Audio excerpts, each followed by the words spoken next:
তোমরা সবাই কেমন আছো? আশা করি ভালো আছো। আওয়ার ফ্যামিলি লাইফস্টাইলে তোমাদের ওয়েলকাম। তো দেখো এখন বিকাল, তো ঘুম থেকে তাড়াতাড়ি উঠে পড়েছি কারণ এক জায়গায় যাবো বলে। তোমরা বুঝতেই পারছো আজকে আমি কাপড় পরেছি। দেখো দেখো গাইস, আজকে আমি কাপড় পরেছি। তো এখন বেরোবো আমি, রিক আর মা, তিনজন মিলে। ওরকম চুল কোনো আসা শোনা। তো কোথায় যাবো তোমাদের সঙ্গে তো শেয়ার করবোই, তোমরা দেখতে থাকো ব্লগটা। চলো, শাড়ি পরেছি দেখতে পাচ্ছ বন্ধুরা, দেখুন সেন্ট শাড়ি, তোমরা জানো নতুন মডেল। কথা বলি, যদি ভিডিওটা ভালো লাগে please like comment share subscribe অবশ্যই করতে ভুলো না। তো চলো দেখতে থাকো ব্লগটা।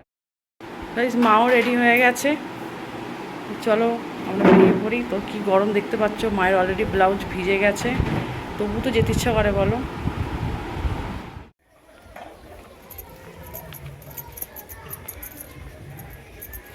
গাইস দেখো আমরা যাচ্ছি, চলো।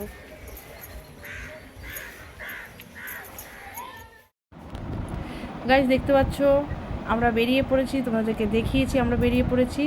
তো আমি গেলাম রাস্তা দিয়ে, আর গেলাম না, আমি মাঠ দিয়ে যাচ্ছি কারণ তোমাদেরকে দেখাবো বলে যে মাঠে দেখো আমাদের এখানে সব বাচ্চারা কেমন খেলাধুলা করে। তো ওই কারণেই আমি মাঠ দিয়ে বেরিয়ে এলাম। তো দেখো তোমাদেরকে দেখাচ্ছি। আর এইদিকে বড় ছেলেকে বললাম চ না বাবাই আমাদের সাথে, তো আমার বড় ছেলে যেতেই চাইলো না, ও যাবে না, ওর পোষাচ্ছে না, ও যাবে না। দেখা যাক কি হয়। চলো আমি এখন এবার চলে যাই, যেতে থাকি। যেতে যেতে আমার মনে পড়লো যে তোমাদেরকে খেলা দেখাবো বলে। দেখো সবাই খেলছে, ক্রিকেট খেলছে। বেরিয়ে পড়লাম রাস্তায়। দেখো এবার টোটোর জন্য অপেক্ষা করছি আমরা, টোটো এলে এবার টোটো উঠবো। দেখো গাইস আমরা কিন্তু টোটো থেকে নেবে এবার হাঁটতে লাগছি, অনেকখানি হাঁটা। তো চলো দেখি আবার টোটো পাই কি না। টোটো তো পেয়েও গেলাম অলরেডি, দেখতে পাচ্ছ টোটোয় উঠে পড়েছি, এবার যাচ্ছি। তো যাচ্ছি কোথায়, চলো। গাইস দেখতে পাচ্ছ টোটো থেকে নেমে পড়েছি, মন্দিরে চলে এসেছি। কি মন্দির তোমাদের তো দেখাবই, চলো চলো চলো তাড়াতাড়ি চলো তোমাদের দেখাই কি মন্দির। এই সেই মন্দির, মন্দিরে এখনও প্রবেশ করিনি কিন্তু। এবার আমি একটু চিন্তিত হয়ে গেলাম যে কোথায় গেলে ধূপবাতি পাবো। আমি তো ধূপবাতি নিয়ে আসিনি।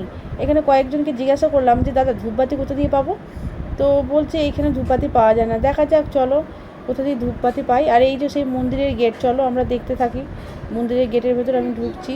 দেখো কত বড় চাতালটা, দীর্ঘদিন যাবৎ এইখানে পুজো হয়ে আসছে। তো আর এইখানে পাশে আছে একটা বড় পুকুর, এখানেই সব মায়ের। আর এই হচ্ছে পোড়ার মাঠ, তাই তো, এই হচ্ছে পোড়ার মাঠ। আমি তো জানি না কিন্তু শুনেছি, তাই আমি দেখালাম। আর তার মধ্যে দেখতে পাচ্ছ মেলা, বড় হোক নাই হোক তবু তো মেলা। আর এই পোড়ার মাঠের রাস্তার উপর দিয়ে আমি এখন হেঁটে চলেছি, ধূপবাতি কিনে নিয়ে যাচ্ছি মায়ের কাছে ধূপবাতি দেবো বলে। আর এইদিকে বড় ছেলেকে ফোন করেছি যে তুই আয়, এসে ধূপবাতিটা দিবি তবে আমি দেবো। চলো আমরা এবার ধূপবাতি দেওয়ার কাজটা কমপ্লিট করে ফেলি। দেখো গাইস কত লাইন পড়েছে তোমরা দেখতে পাচ্ছ, এইগুলো খিচুড়ি পার্সেল দেওয়ার জন্য। এখনও খিচুড়ি পার্সেল দেওয়া শুরু হয়নি, তো শুরু হবে। এরা দাঁড়িয়ে আছে খিচুড়ি পার্সেল দেওয়ার জন্য। আর ওই দিকে ভেতরের দিকে এখনও ভোগ খাওয়াচ্ছে।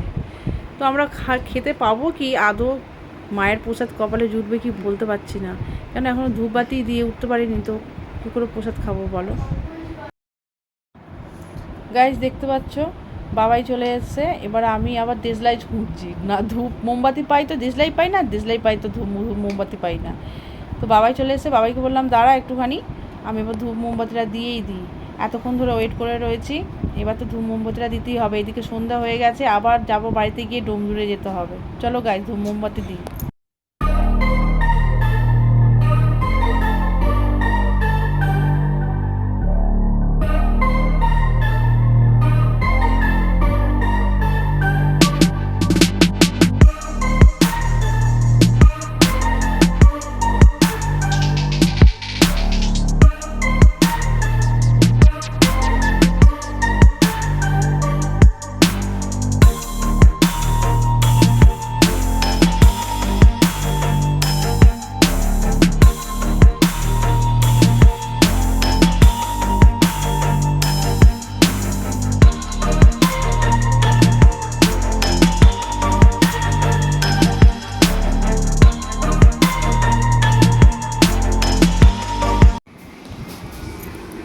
গাইস দেখতে পাচ্ছ এবার এখানে সব ভোগ খাওয়ানো হয়ে গেছে। এবার সব স্টেজ বলতে চাতাল করা আছে, ওই চাতালের মধ্যে এবার মেয়েরা কি আনন্দ করছে, চাতাল ধুচ্ছে, পরে ফাংশান হবে আর এর মধ্যে মেয়েরা একটু আনন্দ করে নিচ্ছে, কারণ সারাদিন খাটাখাটুনি করে আছে তো, ওরা তো একটু আনন্দ করবে গাইস। দেখো যে যেমন পারে, ভালোও লাগে দেখতে, সত্যি করে ভালো লাগে, সবাই মিলে একতা। এই একতাটা কোথায় থাকে বলো, সব জায়গায় একতা থাকে না, হিংসা হিংসি তো জড়িয়েই রয়েছে সব পরিবেশে, কিন্তু কিছু কিছু পরিবেশ এখনও রয়েছে সব মেয়েরা মিলে একতায় থাকে। গাইস দেখতে পাচ্ছ সেই পুকুরের সামনে আমরা দাঁড়িয়ে আছি, পুকুরের ওপারে দেখি তো কত সুন্দর লাইটিং দিয়েছে। তো একটুখানি টিফিন কারি করে ভোগ নিয়ে এসেছি, আমরা এই পুকুরের সামনে দাঁড়িয়ে একটু একটু করে ভোগ খেলাম, কারণ বসে খাওয়ার মতন আমাদের সময় হয়ে উঠলো না, আর কিছু করার নেই, যাক মায়ের তো ভোগ একটু হলেও হয়ে যাবে, চলে যাবে। তো এবার আমরা ভাবছি বাড়ির দিকে রওনা দেবো, চলো ঈদের ডান্স দেখতে দেখতেই আমি এবার বাড়ির দিকে রওনা দিলাম। তবু চলো বন্ধুরা, তো ভিডিওটা আমি আর বাড়ালাম না, আজকের মতন ভিডিওটা এইটুকুই। তো ভিডিওটা ভালো লাগলে লাইক কমেন্ট শেয়ার আর সাবস্ক্রাইব অবশ্যই অবশ্যই কিন্তু করতে হবে, আর তোমরা কমেন্ট করে জানাও তোমাদের কীরকম ভিডিও লাগবে, কিভাবে ভিডিও করলে তোমাদের দেখতে ভালো লাগবে। তো গাইস চলো আজকের মতন টাটা, গুড নাইট।